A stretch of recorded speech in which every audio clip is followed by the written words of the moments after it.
నేను కవిత. నేను హిమబిందు. చంద్రబాబు ప్రభుత్వం మరోసారి భారీగా అప్పు చేసింది. ఇవాళ ఏకంగా 3,900 కోట్లు అప్పు తెచ్చింది. రిజర్వ్ బ్యాంక్ సెక్యూరిటీల వేలం ద్వారా అప్పును సమీకరించింది బాబు సర్కార్. గత మంగళవారమే 3,000 కోట్లు అప్పు తెచ్చిన చంద్రబాబు ప్రభుత్వం వారం తిరగకుండానే మళ్లీ 3,900 కోట్ల అప్పు సేకరించింది. చంద్రబాబు పాలనలో అప్పుల్లో ఏపీ నంబర్ 1గా నిలిచింది.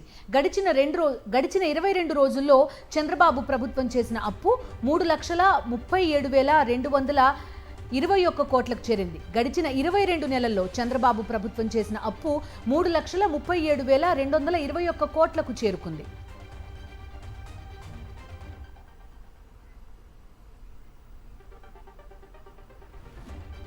హైదరాబాద్ లో పలు చోట్ల కుండపోత వాన కురిసింది. జూబ్లీహిల్స్, బంజారాహిల్స్, ఫిల్మ్ నగర్ తో పాటు కూకట్పల్లి, మియాపూర్, చందానగర్ లో భారీ వర్షం పడింది. మణికొండ, గచ్చిబౌలి, కొంపల్లిలో వడగళ్ల వాన భీభత్సం సృష్టించింది.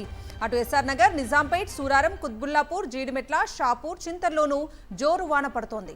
ఒక్కసారిగా వాన కురవటంతో పలు ప్రాంతాలు జలమయమయ్యాయి. వాహన రాకపోకలకు తీవ్ర అంతరాయం ఏర్పడింది. ఐటీ కారిడార్లో భారీగా ట్రాఫిక్ నిలిచిపోయింది. హైదరాబాద్తో పాటు పలు జిల్లాల్లోనూ వడగళ్ల వాన భీభత్సం సృష్టించింది.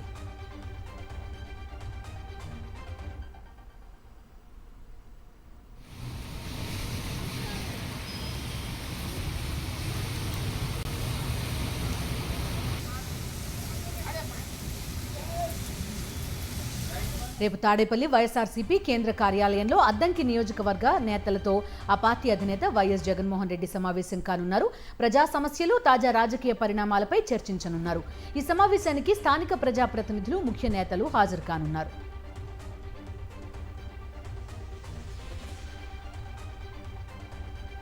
రూరల్ డెవలప్మెంట్ ట్రస్ట్ కు ఫారెన్ కంట్రిబ్యూషన్ రెగ్యులర్ యాక్ట్ పర్మిషన్లు రెన్యువల్ చేయడంపై వైఎస్ఆర్సీపీ అధినేత వైఎస్ జగన్మోహన్ రెడ్డి హర్షం వ్యక్తం చేశారు. ఈ మేరకు ప్రధాని నరేంద్ర మోదీ కేంద్ర హోంమంత్రి అమిత్ షాకు కృతజ్ఞతలు తెలియజేశారు.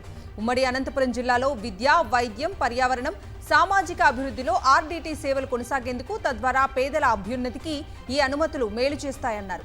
ఈ విషయంలో కూడా చంద్రబాబు క్రెడిట్ చోరీ చేస్తున్నారని విమర్శించారు వైఎస్ జగన్. నిజంగా చంద్రబాబు కృషి ఉంటే పర్మిషన్ల రెన్యువల్ కు ఏడాది కాలం ఎందుకు పట్టిందని వైఎస్ జగన్ ప్రశ్నించారు. చంద్రబాబు పట్టించుకోకపోవడం వల్లే వైఎస్ఆర్సీపీ, ప్రజా సంఘాలు ఉద్యమం చేయాల్సి వచ్చిందని గుర్తు చేశారు వైఎస్ జగన్. క్రెడిట్ చోరీ చేయడంలో చంద్రబాబును మించిన వారు లేరని ఎక్స్ లో ఆగ్రహం వ్యక్తం చేశారు. వైఎస్ఆర్సీపీ పోరాటం ఫలించింది. రూరల్ డెవలప్మెంట్ ట్రస్ట్ సేవలకు కేంద్ర ప్రభుత్వం ఫారెన్ కంట్రిబ్యూషన్ రెగ్యులర్ యాక్ట్ పునరుద్ధరణ ఇవ్వటం శుభ పరిణామమని అనంతపురం జిల్లా వైఎస్ఆర్సీపీ నేతలు హర్షం వ్యక్తం చేశారు.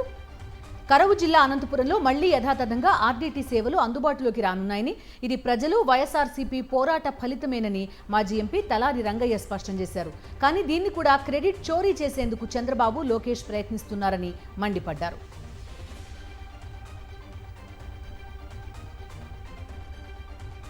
వైఎస్ఆర్సీపీ నేతలపై ఏపీ పీసీసీ చీఫ్ షర్మిల చేసిన కామెంట్స్ కు ప్రొద్దుటూరు మాజీ ఎమ్మెల్యే రాచమల్లి శివప్రసాద్ రెడ్డి కౌంటర్ ఇచ్చారు. వివేకా మృతిపై ఆయన బావమర్ది శివప్రకాష్ రెడ్డి అందరికీ సమాచారం ఇచ్చారని గుర్తు చేశారు. వివేకానందరెడ్డి గుండెపోటుతో మృతి చెందినట్లు అన్ని మీడియా ఛానల్స్ లో వచ్చిందన్నారు. ఎల్లో మీడియా గురించి షర్మిల ఎందుకు మాట్లాడటం లేదని ప్రశ్నించారు ఆయన. దమ్ము ధైర్యానికి care of address YS Jaganmohan Reddy అని తెలిపారు. వైఎస్ జగన్మోహన్ రెడ్డిపై విమర్శలు చేస్తే తప్పకుండా స్పందిస్తామని హెచ్చరించారు రాచమల్లి శివప్రసాద్ రెడ్డి. రాజశేఖర రెడ్డి గారి బ్రతికి ఉండగానే 2009లో ఆస్తుల పంపకం జరిగింది. నీ పేరుతో రిజిస్ట్రేషన్ చేయించిన ఆస్తులు ఫలానా అని చెప్పి దానికి మీరు అంగీకరించినారు. మీ తల్లిగారు కూడా అంగీకరించినారు. రాజశేఖర రెడ్డి గారి ఆస్తులకు ఏమో కాదు, జగన్మోహన్ రెడ్డి గారి యొక్క స్వార్జితముతో సాధించుకున్నటువంటి ఆస్తులపైన ప్రేమతో నీకు ఇవ్వాలనుకునేది చేసిన ఒక ఒప్పందము అని. జగనన్నకు దమ్ము ధైర్యము లేక కాదు తల్లి మాట్లాడలేకుండా, దానికి సంస్కారము, కుటుంబ గౌరవము, చెల్లెలనే ప్రేమ. దమ్ముకు ధైర్యానికి చిరునామా మీ అన్న జగన్ తల్లి. ఆయన సంపాదించుకునే ఆస్తిలో నుంచి నీకు 236 కోట్లు ఇచ్చినాడు. మీరు ఏదైతే మమ్మల్ని కుక్కలని సంబోధించినారో మేము కుక్కలమే, విశ్వాసం మెండుగా ఉండే జాతి కుక్కలమే. ఈ కుక్కలు జగన్మోహన్ రెడ్డి గారి ఇంట్లో దొంగలు పడినప్పుడు మాత్రమే మొరుగుతాయి. జగన్మోహన్ రెడ్డి గారి ఇంటి దొంగలే బయలుదేరినారు కాబట్టి ఈ కుక్కలు మొరుగుతున్నాయి తల్లి, ఇంకా మొరుగుతాయి. కల్తీ పాల కారణంగా ఎంతో మంది ప్రజలు ప్రాణాలు కోల్పోతున్నారని ఆవేదన వ్యక్తం చేశారు వైఎస్ఆర్సీపీ ఎంపీ వైవి సుబ్బారెడ్డి. రాజమండ్రి లాలా చెరువు కల్తీ పాల ఘటనను రాజ్యసభలో ప్రస్తావించారు ఆయన. ఈ ఘటనలో మృతి చెందిన వారి కుటుంబాలకు 10 లక్షల చొప్పున ఎక్స్గ్రేషియా ఇవ్వాలని డిమాండ్ చేశారు. And shockingly, in spite of huge production, we have rampant adulteration of milk, sir. Sir, the unfortunate part is every year many adulteration cases are reported. Authorities busted a factory in Sabarkantha that had been producing milk and buttermilk using detergent and urea. And the latest one is reported in Andhra Pradesh in February, March 2026, sir. Sir, 16 people, mostly elderly and children, dead in Lala Cheru, Chowdi, Srinagar in Rajahmundry, Andhra Pradesh, sir. So far this month, due to milk adulteration, and many people are still in hospital, sir. It is heart rendering that poor people dead due to milk adulteration. The culprit should be criminally prosecuted and capital punishment should be given, sir. It is only then we can stop this, sir. Hyderabad gun park వద్ద BRS ఎమ్మెల్యేలు ఆందోళన నిర్వహించారు. రాష్ట్రంలో gas కొరతపై ఎమ్మెల్యేలు నిరసన వ్యక్తం చేశారు. ప్రధాని మోదీ సీఎం రేవంత్ రెడ్డికి వ్యతిరేకంగా నినాదాలు చేశారు. కేంద్రం కొరత లేదని చెబుతోంది, రాష్ట్రం సరఫరా లేదంటోంది. ఏది నిజం అంటూ బీఆర్ఎస్ ఎమ్మెల్యేలు కేంద్ర రాష్ట్ర ప్రభుత్వాలను నిలదీశారు. దివ్యాంగులను కాంగ్రెస్ ప్రభుత్వం పట్టించుకోవడం లేదని ఆగ్రహం వ్యక్తం చేశారు బీఆర్ఎస్ వర్కింగ్ ప్రెసిడెంట్ కేటీఆర్. ఇచ్చిన హామీ ప్రకారం 6,000 పెన్షన్ ఎందుకు ఇవ్వడం లేదని ప్రశ్నించారు. దివ్యాంగులకు ఇచ్చిన హామీలు వెంటనే అమలు చేయాలని డిమాండ్ చేశారు కేటీఆర్.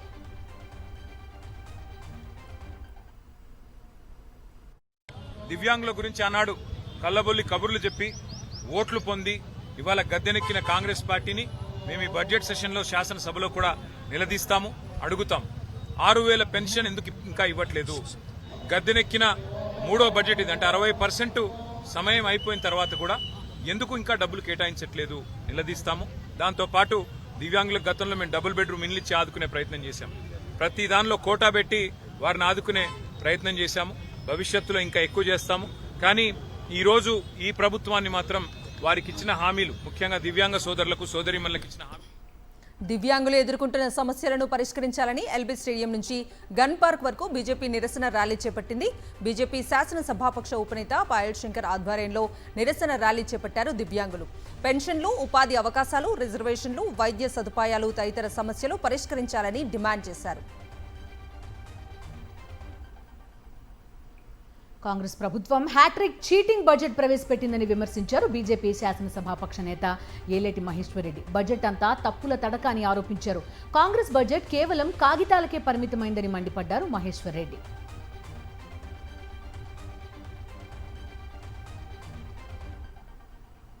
మంత్రి పదవి కోసం తాను పరితపించడం లేదని మునుగోడు ఎమ్మెల్యే కోమిటిరెడ్డి రాజగోపాల్ రెడ్డి అన్నారు. మంత్రి పదవి ఇస్తామని గతంలో అధిష్టానం హామీ ఇచ్చిందని, దీనిపై ఎలాంటి నిర్ణయం తీసుకుంటుందో తనకు తెలియదని చెప్పారు.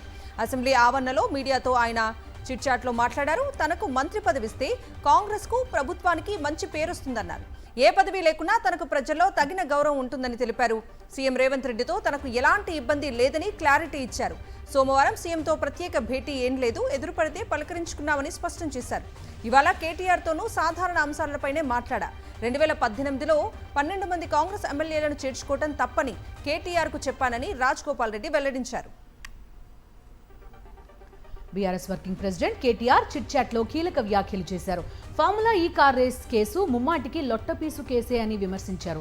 6 గ్యారంటీలపై ప్రైవేట్ బిల్లు పెడుతున్నామని, ఫార్ములా ఈ కార్ రేస్ కేసు ఛార్జ్షీట్ పేరుతో డ్రామాలు ఆడుతున్నారన్నారు. ఎక్కడా నిధుల దుర్వినియోగం జరగలేదన్నారు ఆయన.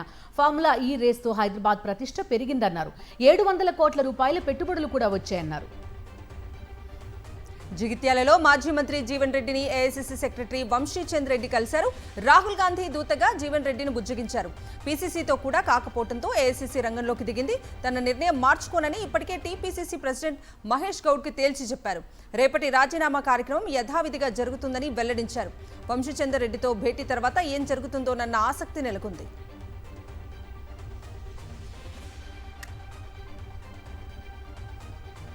ఏం చెప్తారు మరి బతుకు ఎట్లయితే అట్లయితే మన విలువలేనిగా ఎందుకు ఉండాలి?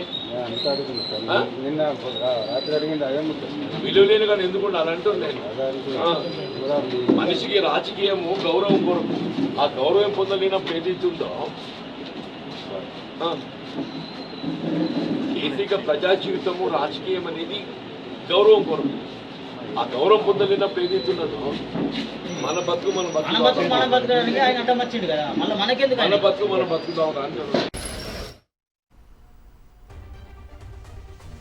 చంద్రబాబు, లోకేష్ కలిసి తెలుగుదేశం పార్టీని తెలుగు దొంగల పార్టీలా మార్చారని విమర్శించారు. మాజీ మంత్రి కాకాణి గోవర్ధన్ రెడ్డి కూటమి అధికారంలోకి వచ్చిన తర్వాత వ్యవస్థలను తారుమారు చేస్తున్నారని మండిపడ్డారు. కూటమి నేతలు అహంకారంతో వ్యవహరిస్తున్నారని మండిపడ్డారు ఆయన. తెలుగుదేశం పార్టీ అంటేనే తెలుగు దొంగల పార్టీ, తెలుగు డ్రగ్స్ పార్టీ పేర్లని వాళ్ళు ఆపాదించుకునేటువంటి పరిస్థితి ఏర్పడింది. కూటమి ప్రభుత్వం వచ్చిన తర్వాత వ్యవస్థలని తారుమారు చేస్తారా ఇంత దారుణంగా? అహంకారంతో మేము ఏమైనా చేయగలం, మాకు ఎవరు ఎదురులేరు, నేరాలు చేసినా ఘోరాలు చేసినా మేము ఎటువంటి అసాంఘిక కార్యకలాపాలకు పాల్పడ్డా ఈ ప్రభుత్వం మమ్మల్ని రక్షిస్తుంది, కాబట్టి ఈ ప్రభుత్వంలో ఏమి చేసినా పర్వాలేదు అని చెప్పి కొవ్వు పట్టి సమాజంలో అనైతిక కార్యక్రమాలు, అసాంఘిక కార్యక్రమాలు జరుగుతుంటే దానికి పోలీసులు వంతపాడి వాళ్ళని తప్పించి వేయడం అనేటువంటిది ఇది అత్యంత దౌర్భాగ్యం అనేటువంటి విషయం. అధికారంలోకి వచ్చిన 24 నెలల్లో కూటమి ప్రభుత్వం ఇచ్చిన ఉద్యోగాలు ఎన్నో చెప్పాలని డిమాండ్ చేశారు మాజీ మంత్రి గుడివాడ అమర్నాథ్. రాష్ట్రానికి కూటమి ప్రభుత్వం సొంతంగా తీసుకువచ్చిన కంపెనీలు ఎన్నో చెప్పాలని ప్రశ్నించారు. ఉపాధి కల్పనపై శ్వేతపత్రం విడుదల చేయాలన్నారు. తప్పుడు ప్రచారాలతో కూటమి నాయకులు కాలం గడిపిస్తున్నారని విమర్శించారు గుడివాడ అమర్నాథ్. హంద్రీనీవా లైనింగ్ పనులు 1000 కోట్ల రూపాయల దోపిడీ జరిగిందన్నారు మాజీ ఎమ్మెల్యే తోపుదుర్తి ప్రకాష్ రెడ్డి. స్వార్థ ప్రయోజనాల కోసం రాయలసీమ ప్రయోజనాలను చంద్రబాబు తాకట్టు పెట్టారని మండిపడ్డారు. పేరూరు డ్యాంకు నీరు రాకుండా ఎమ్మెల్యేలు పరిటాల సునీత, అమిల్యేని సురేంద్ర అడ్డుకుంటున్నారని ధ్వజమెత్తారు తోపుదుర్తి ప్రకాష్ రెడ్డి. వైఎస్ జగన్ హయాంలోనే విజయవాడ నగర అభివృద్ధి జరిగిందన్నారు మాజీ ఎమ్మెల్యే మల్లాది విష్ణు. పదవీకాలం పూర్తి చేసుకున్న వైఎస్ఆర్సీపీ కార్పొరేటర్లను మల్లాది సన్మానించారు. కూటమి ప్రభుత్వం అధికారంలోకి వచ్చి 20 నెలలు దాటుతోందని, కానీ ఇంతవరకు విజయవాడ అభివృద్ధిపై కూటమి ఎంపీ ఎమ్మెల్యేలకు కనీసం అవగాహన లేదని మండిపడ్డారు మల్లాది విష్ణు.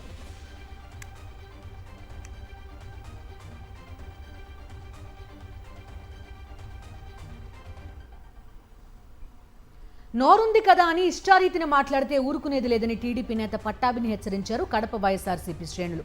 మాజీ సీఎం వైఎస్ జగన్మోహన్ రెడ్డిపై అనుచిత వ్యాఖ్యలకు నిరసనగా పట్టాభి దిష్టిబొమ్మను గాడిదపై ఊరేగించారు. వైఎస్ జగన్ కు పట్టాభి క్షమాపణలు చెప్పాలని డిమాండ్ చేశారు. లేదంటే తీవ్ర పరిణామాలు ఎదుర్కోవాల్సి వస్తుందని హెచ్చరించారు వైఎస్ఆర్సీపీ నేతలు. ఆంధ్రప్రదేశ్లో గురుకుల పాఠశాలల నిర్వహణ అధ్వానంగా ఉంది. కృష్ణా జిల్లా గుడివాడ మండలం మోటూరు గురుకుల పాఠశాలలో అపరిశుభ్ర వాతావరణంలో ఆహారం తయారు చేస్తున్నారు. స్కూల్లో పరిస్థితులు చూసి టీడీపీ ఎమ్మెల్యే వెనిగండ్ల రాము షాక్కి గురయ్యారు. దుమ్ము ధూళి ఈగలతో కిచెన్ నిండిపోయింది. కిచెన్ను పరిశీలించక ముందు విద్యార్థులతో కలిసి ఎమ్మెల్యే రాము భోజనం చేశారు.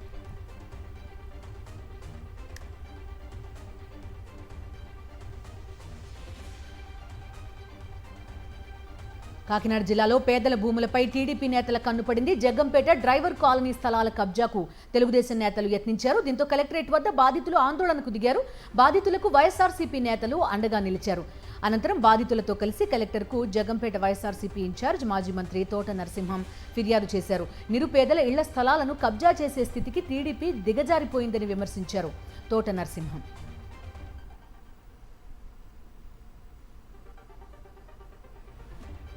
ఎన్నికల ముందు చంద్రబాబు ఇచ్చిన హామీలను నెరవేర్చాలంటూ రాష్ట్ర వ్యాప్తంగా అన్ని జిల్లా కలెక్టరేట్ కార్యాలయాల ముందు సిపిఐ నేతలు ధర్నా నిర్వహించారు. గ్రామాల్లో 3 సెంట్లు, పట్టణాల్లో 2 సెంట్ల భూమిని తక్షణమే అర్హులైన వారికి ఇవ్వాలని డిమాండ్ చేశారు. ఇళ్ల స్థలాలు ఇవ్వడంతో పాటు ఇంటి నిర్మాణం కోసం 5 లక్షల ప్రభుత్వం ఇవ్వాలని డిమాండ్ చేశారు. పండుగల పేరుతో ప్రభుత్వం కాలయాపన మాని తక్షణమే టిడ్కో ఇళ్లను లబ్ధిదారులకు అందించాలని సిపిఐ రాష్ట్ర కార్యదర్శి ఈశ్వరయ్య డిమాండ్ చేశారు. కూటమి సర్కారు స్పందించకపోతే పేదలతో కలిసి పెద్ద ఎత్తున ఆందోళనలు నిర్వహిస్తామని హెచ్చరించారు. చంద్రబాబు ఇంటి ముట్టడికి పిలుపునిచ్చారు AP fibre net operators. Undavalli కరకట్ట వద్దకు భారీగా చేరుకున్నారు ఏపీ ఫైబర్ నెట్ ఆపరేటర్స్. రాష్ట్ర వ్యాప్తంగా ఉన్న ఆపరేటర్లను ఎక్కడికక్కడ అడ్డుకునే యత్నం చేశారు పోలీసులు. సేవ్ ఏపీ ఫైబర్ అంటూ నినాదాలు చేశారు. తమ సమస్యలు పరిష్కరించాలని డిమాండ్ చేశారు ఏపీ ఫైబర్ నెట్ ఆపరేటర్స్.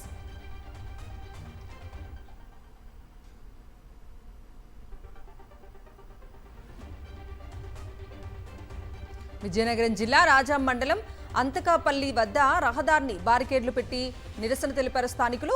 4 నెలల క్రితం ఎమ్మెల్యే కొండ్రు మురళి ప్రారంభించిన వాటర్ ట్యాంక్ అలంకారప్రాయంగా ఉందంటూ ఆందోళన చేపట్టారు. ట్రాఫిక్ అంతరాయం ఏర్పడటంతో జనసేన కార్యకర్తలను, యువకులను పోలీసులు చెదరగొట్టారు. దీంతో విషయం తెలుసుకున్న మహిళలు ఖాళీ బిందెలతో రోడ్డెక్కారు. రాజాం రోడ్డు విస్తరణ పనుల్లో మరమ్మతులకు గురైన పైప్ లైన్ నుంచి సురక్షిత మంచినీరు అందించేందుకు అధికార యంత్రాంగం చర్యలు తీసుకోవాలని డిమాండ్ చేశారు. నంద్యాల జిల్లా ఆళ్లగడ్డలో టీడీపీ నేతల మధ్య కేబుల్ వార్ ముదిరింది. సీనియర్ నాయకులు ఏవి సుబ్బారెడ్డి కేబుల్ వైర్లను ఎమ్మెల్యే అఖిలప్రియ వర్గీయులు కట్ చేశారు. దీంతో భూమా అఖిలప్రియపై ఏవి సుబ్బారెడ్డి తీవ్ర స్థాయిలో ఆగ్రహం వ్యక్తం చేశారు. మౌనంగా ఉంటే తనను రెచ్చగొడుతున్నారన్నారు. ఇక ఆగేది లేదని ఏవి సుబ్బారెడ్డి హెచ్చరించారు.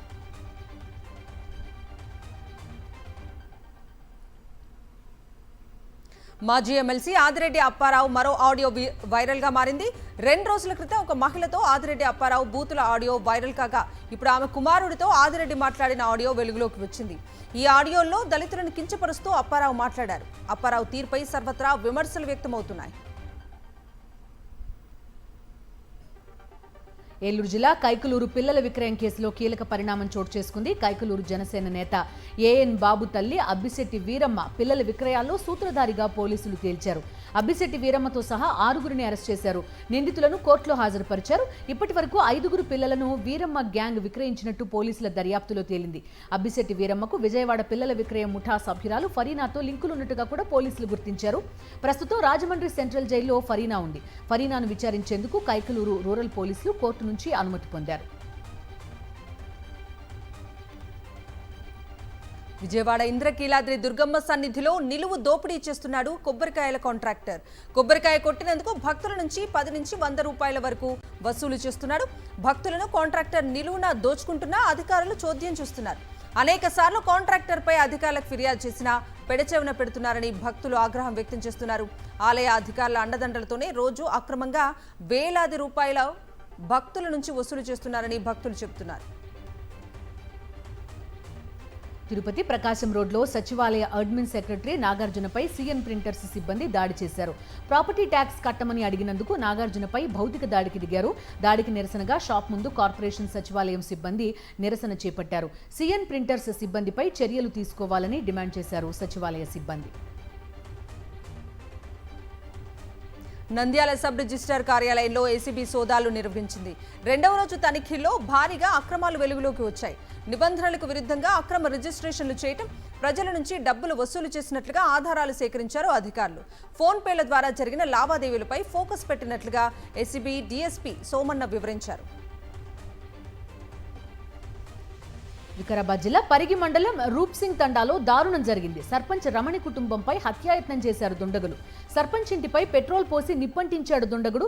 సర్పంచ్ రమణి భర్త హనుమంత్ 2 కుమారులకు తీవ్ర గాయాలయ్యాయి. హనుమంత్ మొదటి భార్య కుమారుడు నిప్పంటించినట్టుగా తెలుస్తోంది.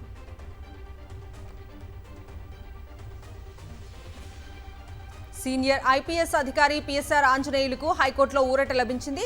ఏపీపీఎస్సీ కేసులో బెయిల్ మంజూరు అయింది. పిఎస్ఆర్ ఆంజనేయులకు రెగ్యులర్ బెయిల్ ఇచ్చింది ఏపీ హైకోర్టు. కాగా ఇప్పటికే పిఎస్ఆర్ మధ్యంతర బెయిల్ పొందారు. అనంతపురం జిల్లా కళ్యాణదుర్గంలో వేటగాళ్ల దాష్టికానికి ఒక చిరుత పులి మృతి చెందగా మరో చిరుతకు తీవ్ర గాయాలయ్యాయి. కళ్యాణదుర్గం మండలం చాపిరి గ్రామంలో జరిగింది ఘటన. ఆహారం, నీరు ఎరగా వేసి వేటగాళ్లు ఉరితాడు వేయడంతో నీటి కోసం వచ్చి అందులో చిక్కుకున్నాయి 2 చిరుతలు. చిరుతల సంరక్షణలో అటవీశాఖ అధికారుల నిర్లక్ష్యంపై విమర్శలు వెల్లువెత్తుతున్నాయి. విజయవాడ ఉగ్రలింగ కేసులో నిందితులు మహమ్మద్ రెహ్మతుల్లా, మీర్జా సోహెల్, మహమ్మద్ డానిష్లను విజయవాడ సీఎంఎం కోర్టులో హాజరుపరచగా న్యాయస్థానం ఏప్రిల్ 6 వరకు రిమాండ్ విధించింది. దీంతో వారిని విజయవాడ సెంట్రల్ జైలుకు తరలించారు. పాకిస్తాన్లోని హ్యాండ్లర్ల సంబంధాలు ఏర్పరచుకుని సోషల్ మీడియా ద్వారా ఉగ్ర కార్యకలాపాలకు పాల్పడుతున్న ఈ ముగ్గురిని విజయవాడ 2 టౌన్ పోలీసులు అరెస్ట్ చేసి వివిధ సెక్షన్ల కింద కేసులు నమోదు చేశారు. ఇన్స్టాగ్రామ్, టెలిగ్రామ్ సహా పలు సోషల్ మీడియా ప్లాట్ఫామ్ యాప్స్ ద్వారా యువతను ఉగ్రవాద భావజాలం వైపు ఆకర్షిస్తున్నట్లుగా గుర్తించారు. ఉగ్రవాద రిక్రూట్మెంట్, జిహాదీ కార్యకలాపాల కోసం అవసరమైన నిధులను వీరికి పాకిస్తాన్ హ్యాండ్లర్లు సమకూరుస్తున్నట్లుగా నిఘా వర్గాలకు సమాచారం ఉంది. ఏపీలోనే కాకుండా దేశంలోని వివిధ ప్రాంతాలకు చెందిన యువకులతో వీరు గ్రూప్లను ఏర్పాటు చేసి అందులో ఉగ్రవాద భావజాలాన్ని వ్యాప్తి చేస్తూ వారు ఉగ్ర దాడుల కోసం సన్నద్ధమయ్యేలా పురుగొల్పుతున్నట్లుగా విచారణలో తేలింది. రంగారెడ్డి జిల్లా మణికొండ మున్సిపాలిటీ పరిధిలో 6 కోట్ల రూపాయల విలువైన ప్రభుత్వ భూమిని హైడ్రా స్వాధీనం చేసుకుంది. సుమారు 1.5 ఎకరాల విస్తీర్ణంలో ఉన్న గవర్నమెంట్ ల్యాండ్ని కబ్జాకోరుల నుంచి విడిపించింది. మణికొండలోని సదరు ప్రాంతాన్ని ఆక్రమించుకోవాలనే దురుద్దేశంలో కొంతమంది రేకుల షెడ్లు వేశారు. ఈ అనధికారిక నిర్మాణాలపై ప్రశ్నించిన స్థానికులతో ఘర్షణకు దిగారు. దీంతో కాలనీ వాసులు హైడ్రాను ఆశ్రయించారు. అనధికారిక నిర్మాణాలు, కార్యకలాపాలు సాగిస్తున్నారని ఫిర్యాదు చేశారు. ఫిర్యాదు స్వీకరించిన హైడ్రా అధికారులు క్షేత్రస్థాయిలో పర్యటించారు. సర్వే చేసి రికార్డులు పరిశీలించి అది ప్రభుత్వ స్థలంగా గుర్తించారు. వెంటనే ఆక్రమణలు తొలగించారు. రేకులు, ఇతర వస్తువులు తీసేసి బోర్డు ఏర్పాటు చేశారు. ప్రభుత్వానికి చెందిన ఈ భూమిని ఆక్రమిస్తే కఠిన చర్యలు తీసుకుంటామని తెలిపారు అధికారులు. ప్రభుత్వ భూమిని కాపాడడంలో హైడ్రా చూపిస్తున్న చొరవపై మణికొండ వాసులు సంతోషం వ్యక్తం చేస్తున్నారు. హైదరాబాద్లో పలు ఎల్పీజీ స్టేషన్ల వద్ద పెద్ద ఎత్తున ఆటోలు క్యూ కట్టాయి. చాలా చోట్ల నో స్టాక్ బోర్డులు పెట్టడంతో వాహనదారులు తీవ్ర ఇబ్బందులు పడుతున్నారు. లగ్డికప్పుల్లో ఎల్పీజీ స్టేషన్ వద్ద 2 కిలోమీటర్ల మేర ఆటోలు బారులు తీరాయి. గ్రేటర్లోని పలు పెట్రోల్ బంకుల్లో నో స్టాక్ బోర్డులు దర్శనమిస్తున్నాయి. పశ్చిమాసియా యుద్ధంతో దేశవ్యాప్తంగా ఎల్పీజీ కొరత ఏర్పడింది. దీంతో దేశవ్యాప్తంగా చమురు కష్టాలు కొనసాగుతున్నాయి.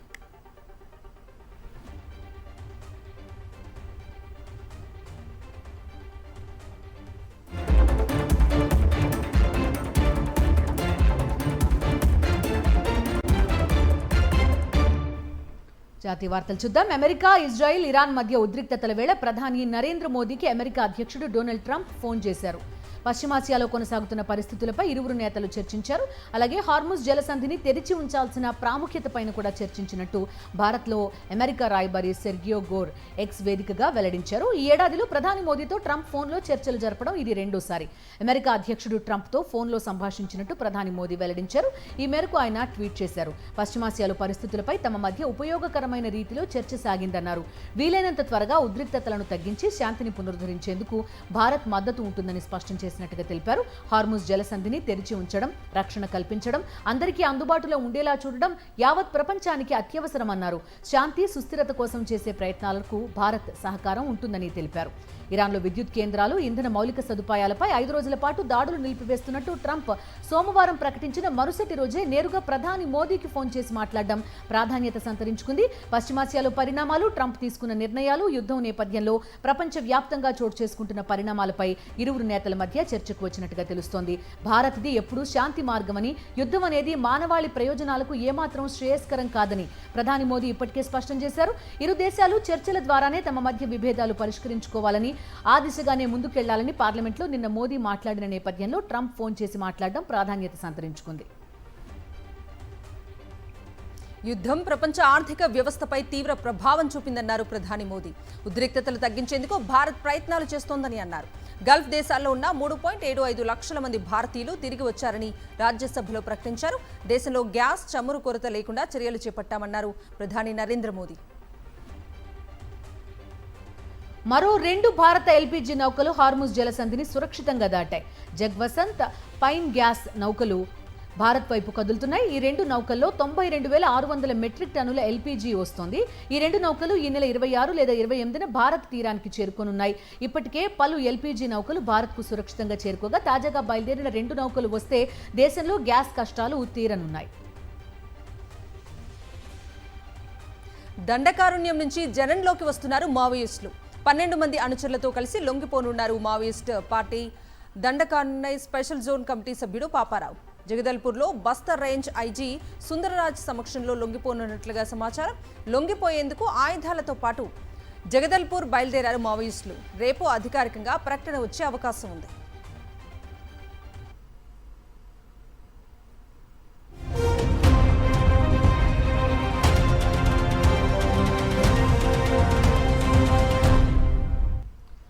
ఇజ్రాయెల్తో పాటు గల్ఫ్ దేశాలపై దాడులు ఉధృతం చేసింది ఇరాన్. ఆపరేషన్ ట్రూ ప్రామిస్ పేరుతో 80వ విడత మిసైల్స్ ప్రయోగించింది. ఖొరమ్షార్ 4 ఖైబర్ మిసైల్స్తో పాటుగా క్లస్టర్ వార్ హెడ్స్తో అటాక్స్ చేసింది. Israel, UAE, Saudi Arabia, Kuwait, Qatar, Oman, Cyprus పై చేసిన దాడులకు సంబంధించిన వీడియోను ఇరాన్ మీడియా విడుదల చేసింది. 79వ వేవ్లో భాగంగా ఇరాన్ వందల కొద్ది మిజైల్స్, డ్రోన్లను ప్రయోగించింది. Israel, Saudi Arabia, UAE, Turkey, Cyprus, Qatar, Oman, Kuwait, Bahrain, జోర్డాన్పై ఈ దాడులు చేసింది. అయితే ఇందులో కేవలం 119 మాత్రమే ప్రభావం చూపించాయి. మిగతా వాటిని ఆయా దేశాలు ఎయిర్ డిఫెన్స్ సిస్టమ్స్ అడ్డుకున్నాయి. ఇరాన్తో యుద్ధంపై మాట మార్చారు అమెరికా అధ్యక్షుడు డొనాల్డ్ ట్రంప్. ప్రపంచ దేశాల నుంచి తీవ్ర వ్యతిరేకత వ్యక్తమవుతున్న నేపథ్యంలో తప్పించుకునే ప్రయత్నం చేస్తున్నారు. ఈ విషయంలో తన తప్పేం లేదని, తన రక్షణ మంత్రి పీట్ హెగ్సెత్ వల్లే ఇలా జరిగిందని చెప్పుకొచ్చారు. ఇరాన్పై సైనిక చర్యకు పీట్ హెగ్సెత్ ఇచ్చిన సలహాయే కారణమని బహిరంగంగా ఆయనపై నింద మోపారు. వాళ్ల వద్ద అణ్వాయుధాలు ఉండొద్దు అంటే యుద్ధం చేయాలి అని నువ్వే కదా అన్నావు అంటూ పక్కనే ఉన్న హెగ్సెత్తో అన్నారు ఆయన.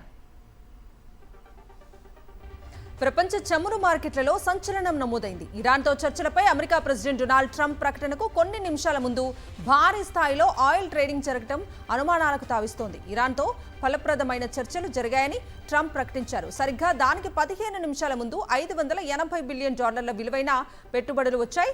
Brent, west Texas intermediate crude కు సంబంధించిన సుమారు 6,200 ఫ్యూచర్స్ కాంట్రాక్టులు ట్రేడ్ అయినట్లుగా ది ఫైనాన్షియల్ టైమ్స్ నివేదిక తెలిపింది. అయితే చర్చలపై ట్రంప్ ప్రకటించిన కొద్ది నిమిషాల్లోనే క్రూడ్ ఆయిల్ ధరలు ఒక్కసారిగా పడిపోయాయి. దీంతో ఇది సాధారణ ట్రేడింగేనా లేక ఇరాన్తో చర్చలపై ముందుగా లీకుల వల్ల జరిగిన వ్యవహారమా అన్న అనుమానాలు వెల్లువెత్తుతున్నాయి.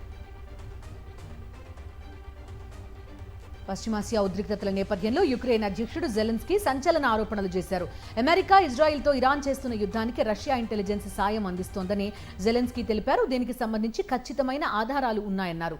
ఇది విధ్వంసకర చర్య అని, దీనిని వెంటనే ఆపాలని, లేదంటే పరిస్థితి దిగజారుతుందన్నారు. అనేక దేశాల సంక్షోభాన్ని నివారించే ప్రయత్నాలు చేస్తున్నాయన్నారు. యుద్ధం నేపథ్యంలో మార్కెట్లు ప్రతికూలంగా ఉన్నాయని, పలు దేశాల్లో ఇంధన సరఫరాపై గందరగోళం నెలకొందన్నారు.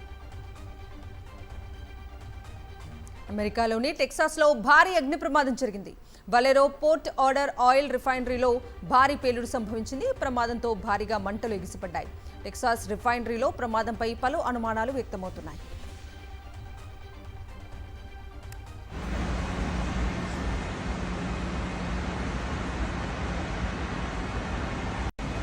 యుఏఈ రాజధాని అబుదాబిలో భారీ వర్షాలు కురుస్తున్నాయి. వరుసగా రెండో రోజు కూడా వర్షాలు దంచికొట్టాయి. ఉరుములు, మెరుపులతో కూడిన భారీ వర్షం కురుస్తోంది. ఈదురు గాలుల కారణంగా విజిబిలిటీ కూడా తగ్గిపోయింది. క్యుములోనింబస్ మేఘాల కారణంగా వర్షాలు కురుస్తున్నట్టు వాతావరణ శాఖ ప్రకటించింది. రేపు కూడా భారీ వర్షాలు కురవనున్న నేపథ్యంలో ప్రజలు అప్రమత్తంగా ఉండాలని అధికారులు హెచ్చరికలు జారీ చేశారు.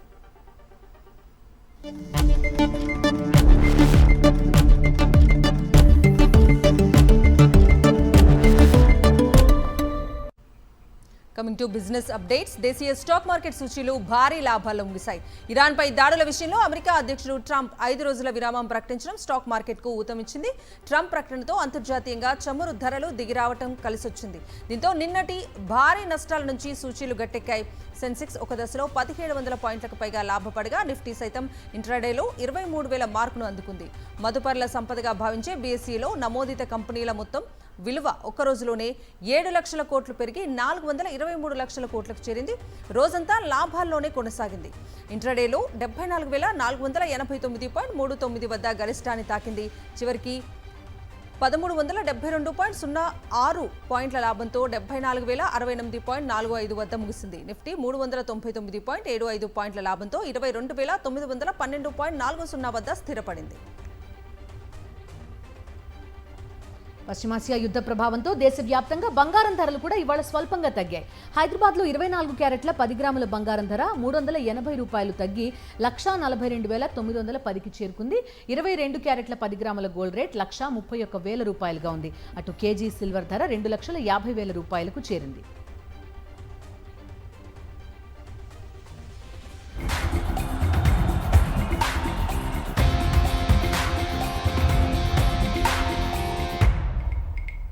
Coming to sports updates. Cricket అభిమానులకు వేసవి వినోదాన్ని పంచేందుకు ఐపీఎల్ సిద్ధమవుతోంది.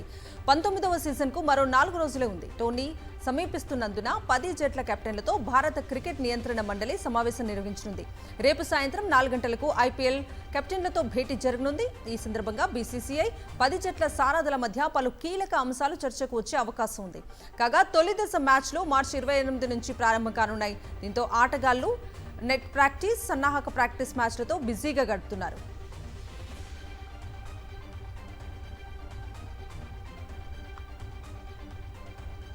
ఇవి నాన్ స్టాప్ న్యూస్ అప్డేట్స్.